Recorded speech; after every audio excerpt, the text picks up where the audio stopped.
Hola, ¿qué tal? Estamos aquí en la terracita de Juárez, en Toluca. Estamos con Sandra Luz Munguía Weisselbaum. Ella tiene estudios por el Tecnológico de Monterrey en la carrera de Comunicación y una maestría en Literatura. Estudió también creación literaria en la Escuela de Escritores del Estado de México. Actualmente se dedica a dar clases en el Tecnológico de Monterrey, Campus Toluca y Campus Santa Fe, en las materias de análisis y expresión verbal, escritura creativa, literatura contemporánea y fundamentos de escritura. Tiene una columna en la revista Reconoce MX y realiza un programa de radio en la estación Irradiatec del Campus Santa Fe. Hola, ¿qué tal? ¿Y mi seudónimo qué tal? Ahí andamos saliendo del closet, ¿cómo la ves? ¿Cuál es tu seudónimo? ¿Nos puedes comentar? Sí, soy Sandy Blackstaff para Irradiatec y soy Sandy Luz en la columna Reconoce.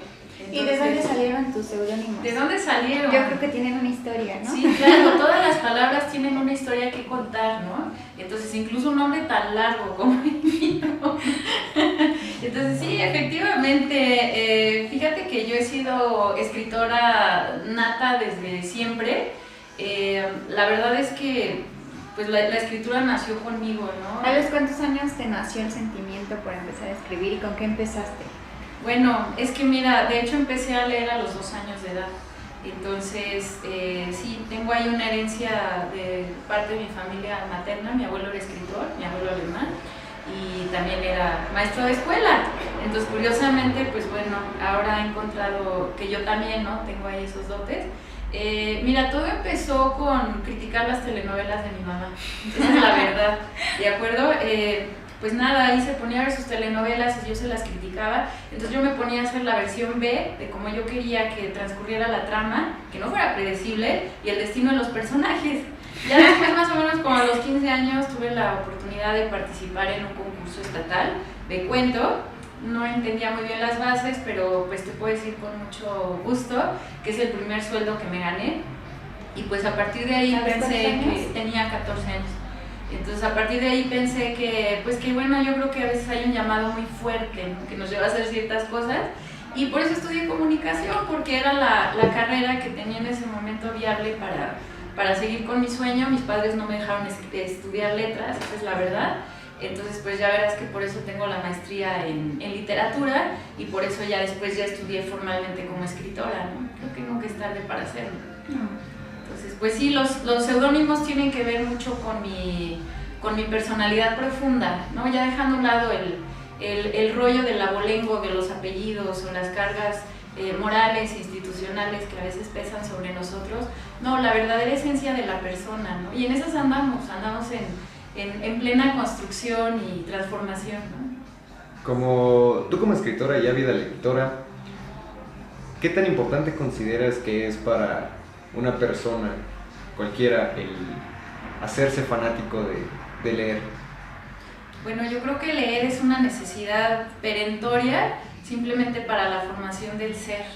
Entonces, el que se convirtiera en fanatismo sería el sueño dorado de cualquier individuo, porque le daría una plenitud impresionante hacia el reconocimiento de su ser y la construcción de su persona. Entonces, bueno, pues ya tocamos terrenos del sistema educativo.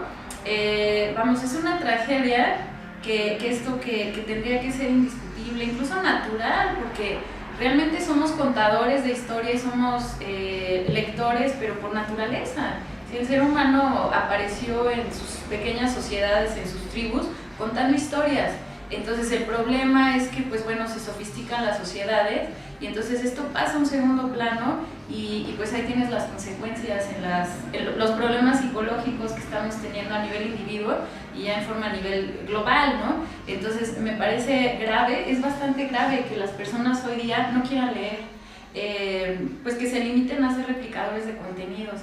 O sea, leer, insisto, yo creo que además de ser algo natural en la persona, nos humaniza completamente, es terapia indiscutible para la construcción de tu ser y la evolución de tu espíritu. Estabas comentando de la evolución de las cosas y de la historia y de todo lo relacionado con la lectura. Actualmente pues se utilizan mucho las redes sociales y la mayoría de la gente, en lugar de leer libros y en lugar de leer periódicos, pues se van a lo que es Twitter, Facebook, todas esas redes. ¿Tú qué tan viable ves la información que se transmite por medio de esos medios de comunicación? Bueno, viable lo es, está al alcance de todos, pero el asunto es, ya en mi calidad de comunicóloga, qué tan bien se están utilizando, qué tan mal se está utilizando ese medio de comunicación. Entonces, bueno, lo que tengo que sentenciar así como pena de muerte es que en detrimento de la formación del individuo y pues desde luego nulo el proceso de inculturización, ¿no? Definitivamente estamos en retroceso. Entonces, no lo digo yo, inclusive pues hay autores varios que lo han dicho. Ahorita mismo estoy con mis alumnos haciéndoles leer un excelente ensayo que es de Giovanni Sartori, que se llama Homo Videns, y es de su tesis de libro. El ser humano está dejando de ser un Homo sapiens para convertirse en un Homo Videns, es decir, quizás apenas apto para digerir contenidos visuales, y mira que estoy diciendo apenas aceptable porque tampoco tiene las competencias. Y entonces, ¿qué está pasando? Pues estamos perdiendo la capacidad de entender abstracciones, cosas complejas. Las palabras son abstracciones. Entre más palabras tenga una persona, tiene más cosas que pensar y que imaginar.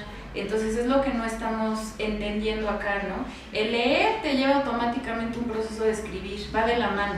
Por eso hubo tantos escritores hace un siglo o 2 siglos o más aún, ¿no?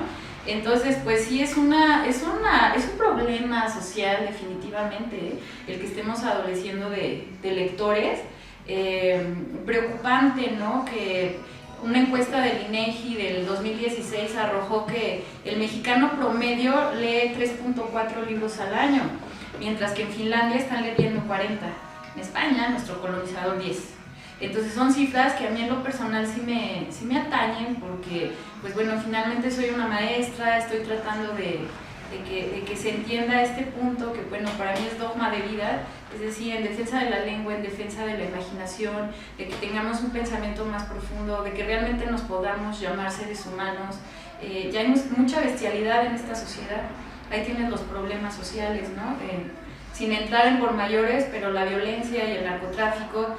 Ayudaría mucho tener un país de lectores, por supuesto, porque la lectura también es catártica, entonces nos ayudaría a sacar ciertas pulsiones, ciertas agresiones de otra manera mucho más positiva, y encauzaría mucho las voluntades erráticas de tanta persona que anda por ahí, como platicábamos, ¿no? Replicando contenidos en redes sociales que muchas veces ni entienden, que simplemente, no son ciertos, ¿no? Claro, informaciones falsas, el meme de moda, el letrerito de moda con un montón de faltas de ortografía. Entonces eso, si hiciéramos un estudio cuantitativo, nos podría arrojar qué es lo que tiene la gente en la cabeza, qué es lo que tienen, qué es lo que andan pensando e imaginando. Entonces lo que es muy triste es que no hay personas con ideas propias. La lectura, lo primero que te encausa es que tengas palabras, que entonces puedas construir tu habla a partir de tener mayor vocabulario, y entonces construyes tu criterio, es decir, tus ideas propias, y puedes articular tu discurso. Porque si no, ¿sabes qué pasa? Nos quedamos en la sociedad del teléfono descompuesto, ahí pasándonos rumores de viva voz, es decir, oralmente o en las redes sociales, y híjole, eso es bien de México y de Toluca, ¿no? El que dirán, la opinión pública, ¿qué van a pensar de mí? Ajá, entonces aquí ya la pregunta muy personal que yo me hago, pero tú en lo personal, ¿qué piensas? ¿Tú qué dirías? ¿Tienes palabras para expresarte? Porque a lo mejor ni siquiera tienen las palabras para expresarse. Entonces se quedan ahí contenidas un montón de cosas. Y pues bueno, regresando a Sartori, que les recomiendo mucho ese libro, pues el Homo Videns. Vamos hacia la involución, ¿no? Los tiempos de la revolución ya quedaron muy atrás, ¿no? Francia en 1789, ¿por qué se llevaron a la guillotina a María Antonieta y a Luis? Pues porque escribieron un montón de ensayos, y en los ensayos plasmaban que ya estaban hasta el gorro de ese régimen monárquico, ¿no? Entonces claro que hubo lectura y hubo escritura en un montón de esos pensadores liberadores. Entonces, ¿en dónde quedó todo eso? Pues ahí tienes, ¿no? Estamos volviendo a la barbarie, y sí tiene que ver con la lectura y la escritura, ¿no? Haciendo mención ahorita que te fuiste a la historia y a personas que trataron de expresarse y escribir lo que realmente sentían en esos momentos, ¿cómo ves la libertad de expresión actualmente en nuestro país? Porque si bien hemos visto que muchos periodistas o muchos comunicólogos o mucha gente que decide dedicarse a este tipo de actividades, tratan de expresar lo que realmente está pasando en el país, pero en muchas ocasiones o son callados por ciertas o Y razones. Entonces, ¿tú cómo ves actualmente cómo México está viviendo la libertad de expresión? Tengo que decirte que por eso soy escritora, y soy escritora de poemas, porque no hay una libertad de expresión viable, y menos cuando eres mujer. Entonces, pues claro, mi dogma de vida o mi filosofía de vida, primero construirme, como te dije, mi criterio, mi discurso y entonces expresar. Bueno, por un lado, hay dos cosas o dos vértices para responderte la pregunta, ¿no? Para que platiquemos acá sobre estas cuestiones. Mira, me decías que cómo veo la libertad de expresión mal encausada. Tenemos ahorita un montón de personas que, puesto que tienen el canal, y con el canal me refiero al artefacto tecnológico, piensan que pueden expresar lo que sea. Entonces tenemos emisores no capacitados o discapacitados generando mensajes ruidosos, ambiguos, que ya existían, de ínfima calidad, que como tú bien decías, muchas veces tienen información mentirosa. Entonces todo eso genera una nebulosa de informaciones circundantes que, lejos de comunicar, nos desconectan, ¿no? Incomunican. Okay. Por otro lado, bueno, resulta que esto de la democratización de los medios nos ha hecho mucho voltear a ver hacia el extranjero, ¿no? ¿Qué está pasando en el contexto global en materia de la información? Entonces, de ahí que en este país, que es todavía altamente clasista, estratificado, se piensa que porque tengo el aparato tengo derecho a hablar. Ajá, pero la verdad es que en este país algo que no debemos perder de vista es que todavía eso está muy guardado en una cúpula de poder. Entonces, los que tienen el dinero son los que tienen la potestad de hablar. Entonces, ahí tienes la historia de Televisa. Finalmente es un gremio y lo sigue siendo. Entonces, bueno, de ahí que personas que no comulgan con las ideas del régimen en el poder, pues son calladas a la mala, ¿no?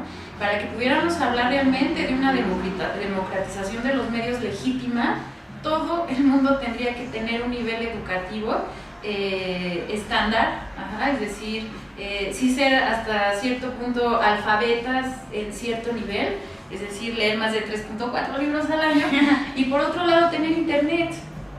Mientras todo el país siga supeditado a la realidad de la televisión, porque esa es la verdad es que el internet es todavía para una cúpula privilegiada, siguen estando dentro de una manipulación.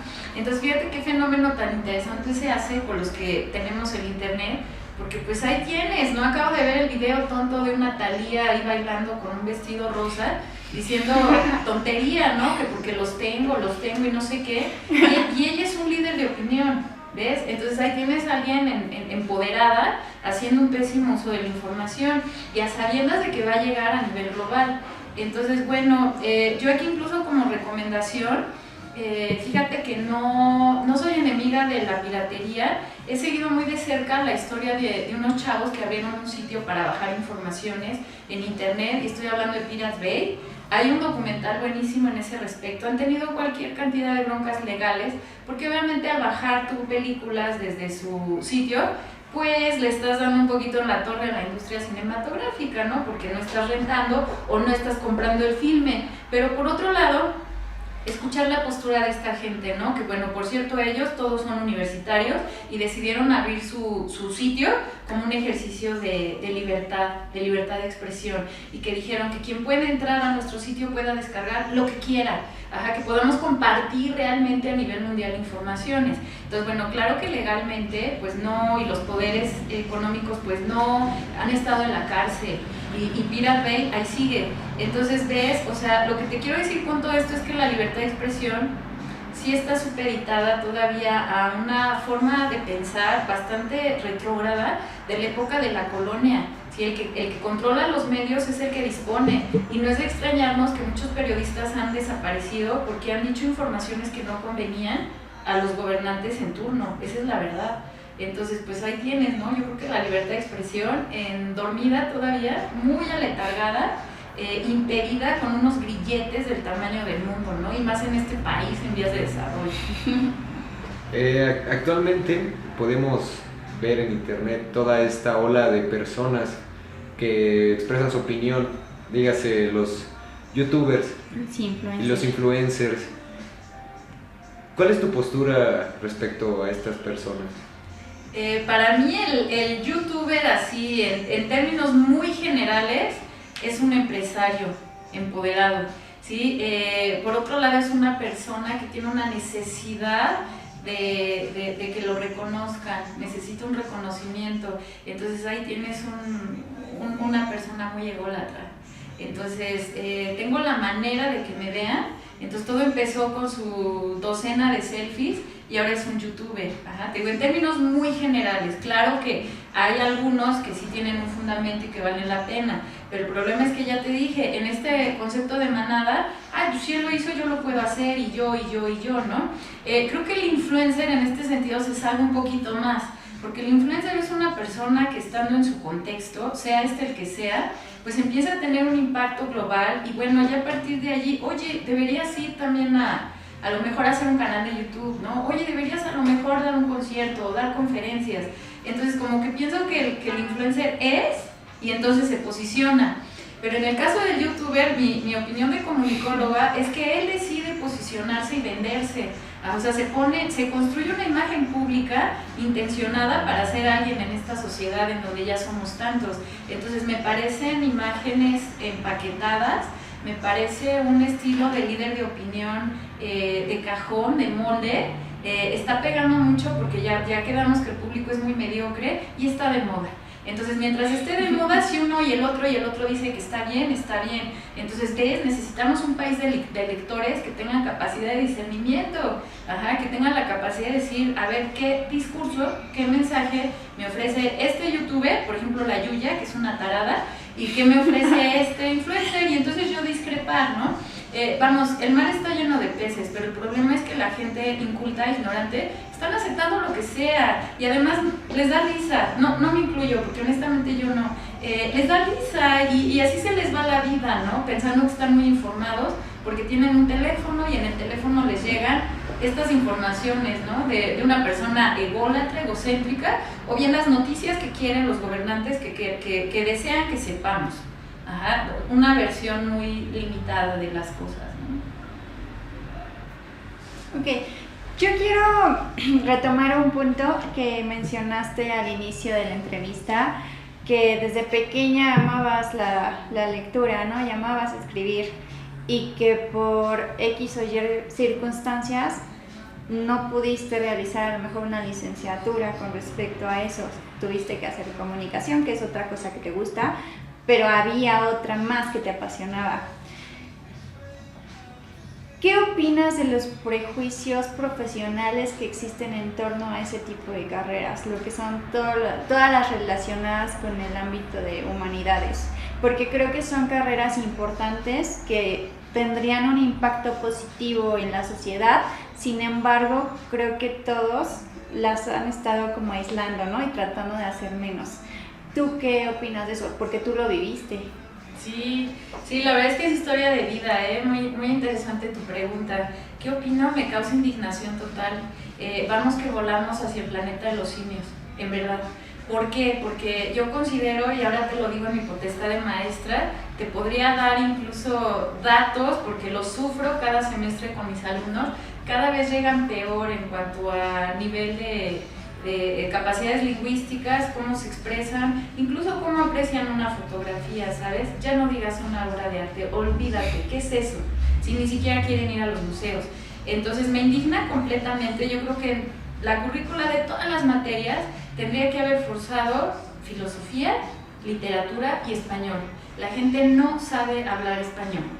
están hablando en promedio con 100 palabras, es verdad. Digo, ahorita no tengo la fuente, pero sí es fidedigno lo que estoy diciendo. Entonces, imagínate la pobreza de discursos que estamos compartiendo. Es una tragedia que nos estemos convirtiendo en esta sociedad que es un mero engrane de producir bienes y servicios que tienen un fin utilitario y material. Entonces, me pregunto, ¿quiénes están construyendo esta sociedad? ¿Acaso humanos? ¿Cómo van a ser humanos si las humanidades a la baja? Entonces está muy desprovisto de certidumbre el camino de muchas profesiones, porque para empezar estamos perdiendo de vista el punto de vista humano. Entonces, ¿quién vas a ser o de qué vas a trabajar si ni siquiera tienes directriz sobre ti mismo, ¿no? Yo creo que la filosofía, la literatura nos debe encontrarnos mucho. Hablar español es indispensable y es una bondad, porque es una de las lenguas más complejas. Es una tristeza que mueran tantas palabras. Incluso en manos de líderes de opinión, como hablábamos hasta hace poco, ellos mismos se ciñen un vocabulario restringido para que la gente les entienda, porque si abarcan un vocabulario más amplio, ya no tienen la misma popularidad, los mismos likes, ¿no? Entonces sí, definitivamente es un prejuicio profesional, o sea, yo lo sufrí y es trágico, ¿no? Que tengas que batallar tanto para hacerle entender a las personas, a los seres humanos, que antes que ganen un dinero o que sean un título profesional, son personas, son individuos. ¿Cuál es el verdadero motor de su existencia, más allá de que gane? Bueno, tú que ya lo viviste, creo que hay muchos chicos que se encuentran en una situación similar a la que tú experimentaste, de que están entre la línea de hacer lo que socialmente es correcto y económicamente es correcto, o decidirse por lo que realmente les apasiona y los hace feliz.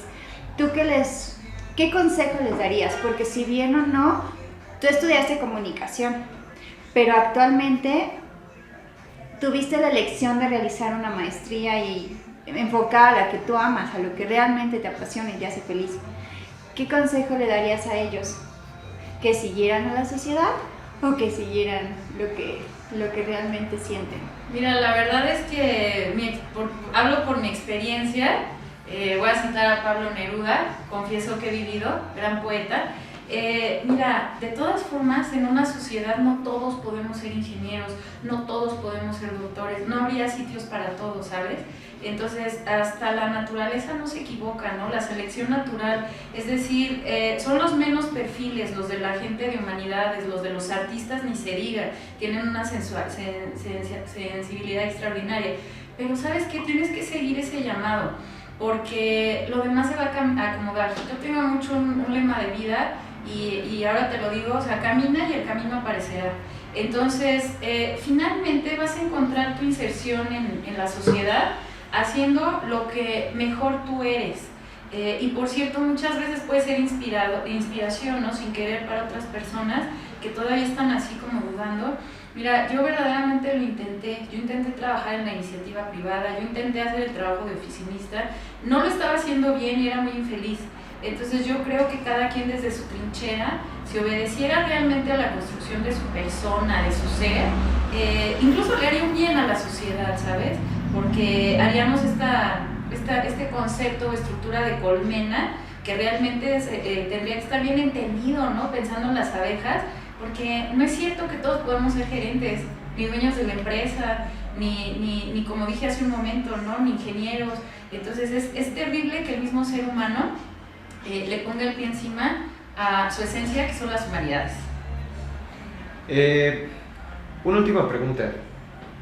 Tú acabas de decir que trabajaste en la iniciativa privada y ahora supongo que estás haciendo otras cosas que tal vez sí te hagan feliz.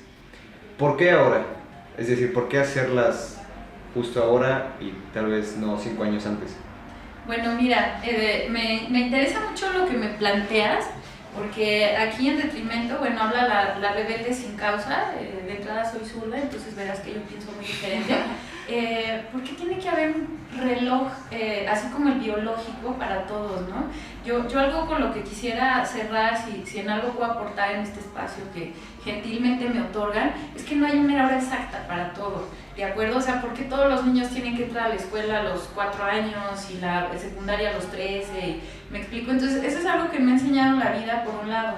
Es decir, nunca es demasiado tarde, ¿no? Para que emprendas lo que realmente anhelas y te apasiona, o ¿sabes qué? Para que cambies de rumbo, porque también es válido que a lo mejor empezaste a hacer algo y ya no te agrada más y de pronto decides escuchar otro llamado que hay por ahí en tu corazón. La intuición jamás se equivoca, ¿no? Entonces, ¿por qué lo empecé a hacer? Pues porque definitivamente no soy línea recta, yo soy línea ondulada.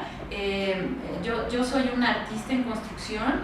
Yo sí considero que tengo un discurso propio y sí tengo cosas que decir. Entonces, afortunadamente tengo un público cautivo que son mis alumnos, ni modo, me tienen que escuchar, pero la verdad es que sí te puedo decir con el corazón y con la convicción total que desde el momento que yo soy yo misma, y de esto tiene no mucho tiempo, he notado un cambiazazazo no nada más en mí misma, sino la proyección que generas para motivar a las personas, a los alumnos heterogéneos que cada semestre me tocan, de que emprendan su sueño, de que encuentren su lugar.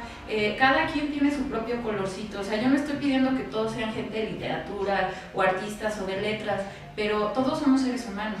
Entonces, ¿en qué momento empiezas a entender que tienes una esencia, un corazón, un cerebro único e irrepetible, ¿no? O sea, que no somos los robots de los cuales hablan las pelis de ciencia ficción, ¿no? Entonces, pues sí, yo te diría eso. Yo creo que estamos siempre en constante construcción y pues ahí andamos, ¿no? Bueno, a manera de cierre, ¿dónde te podemos contactar? ¿Dónde podemos leer o escuchar tus proyectos, lo que estás haciendo? Bueno, pues habría que inscribirse al TEC de Monterrey. No te creas. Pues bueno, mira, estoy teniendo ya por fin un espacio en radio, entonces hay que seguir los martes de 4 a 5 y www.irradiatec con una sola R, irradiatec.com, o bien luego está el podcast disponible. La verdad es que sí estamos haciendo ahí una jornada cultural importante y la dirección es www.mixcloud diagonal Irradiatec, mixcloud.com Irradiatec, y cada 15 días estoy en www.reconoce.com haciéndole su digna reconocimiento a un texto literario, ¿no? Por lo pronto. Y pues bueno, pues redes sociales ahorita la verdad es que están muy en veremos, pero bueno, ahí anda Sandy Blackstar en el panorama. Bueno, mucho gusto por aceptar venir. Para Manifiesto Mexicano, yo soy José. Yo, Laura. Y yo soy Sandy Blackstar. Y suscríbanse a nuestro canal.